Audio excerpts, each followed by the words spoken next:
Welcome to the kitchen. Today I'd like to consider what is a heart-healthy psychological nutrition program. My experience, just like with food nutrition, there's things we can eat that will destroy our hearts, and there's things we can eat that will really nourish and support a healthy heart.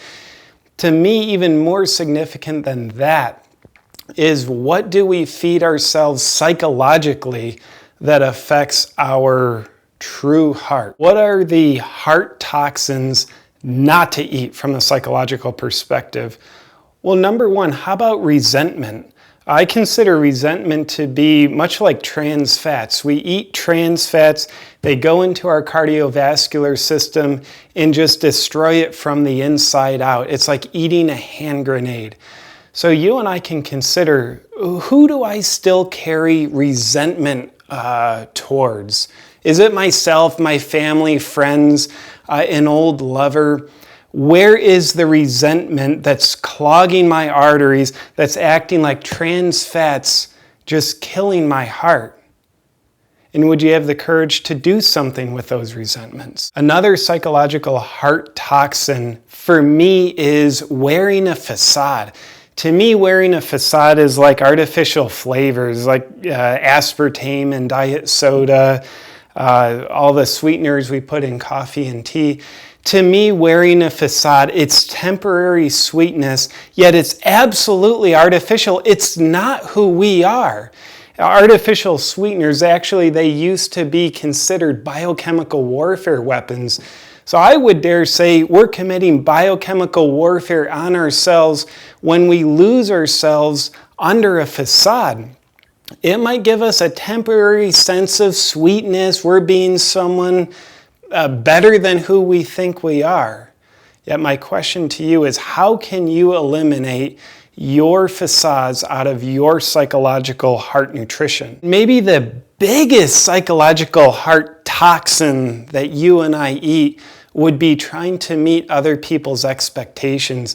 To me, this is very comparable to genetically modified foods, the GMOs.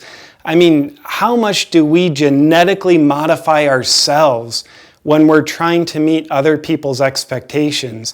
It means I can't be myself if I'm trying to be the prophecy of your expectations.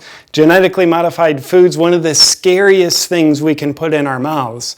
And for me, genetically modified selves, trying to meet other people's expectations, one of the most dangerous things we can do to our heart, emotionally, mentally, and spiritually. This junk isn't worth anything. At best, what we would want to do with this is send it to the person who bullied you in the second grade. Dear Josh Ducat, I hope this letter finds you in the best of health. I've enclosed a gift for you. It's sweet, it's tasty, I hope you'll accept it. I realize it's been many years since we've seen each other. Yours truly, in resentment, JP. So then you and I might want to entertain, well, what are the psychological components that will give us a very healthy heart? Maybe the most nourishing psychological food for our hearts is compassion. Compassion, it's much like our antioxidants we eat in nutrition. Like these oranges contain a lot of vitamin C that functions as antioxidants, enzyme cofactors, and they do other vitamin C types of things with our cells. So compassion, vitamin C, that is something that helps our heart be strong, vibrant, and helps combat other psychological toxins that we've eaten. And how about passion for your heart? I liken passion to be like healthy proteins, like these eggs. Without passion in your life, you have no structure. You're like a jellyfish. There's no backbone holding you up. And much like we need healthy food proteins to give our cells structure, our bones and our muscle, I would dare say we want to intentionally invite our passions to not only come into us, but to come through us. And then what about the psychological nutrient of gratitude? I mean, can we ever overeat gratitude? Gratitude for me It's kind of like our green juice. It is just full of goodness. And they both start with a G, so it kind of fits my profile here. What if you went on an intentional diet of gratitude? Notice those things that you're always grateful for, but you may not even bring into your conscious recognition. It gives us a very steady supply of one of the most vital nutrients to our psychological heart. Next, we want to consider how much vulnerability are we putting into our psychological nutrition recipe. For me, vulnerability is like raw foods. Much like you see here with the greens, carrots, whatever the heck is raw. When we're vulnerable, we become raw. We strip away our artificial flavorings of facades. We strip away our genetically modified selves trying to meet expectations, and we are just raw. By definition, anything that's raw, it contains a heck of a lot more nutrition than if we're cooked or modified in any kind of way. And lastly, with our recipe here, how about authenticity? For me, authenticity, it's kind of like water.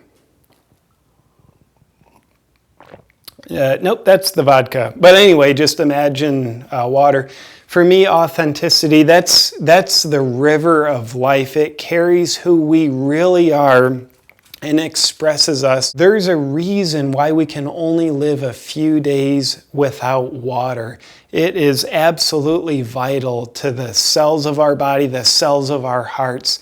I'm surprised that we don't die after 3 days of being dehydrated, of authenticity. I appreciate you joining me to consider this heart-healthy psychological recipe. If you enjoyed this video, feel free to share it with your friends, subscribe to my channel. The first 400 million subscribers to my channel will receive 2 free oranges as soon as you come visit me.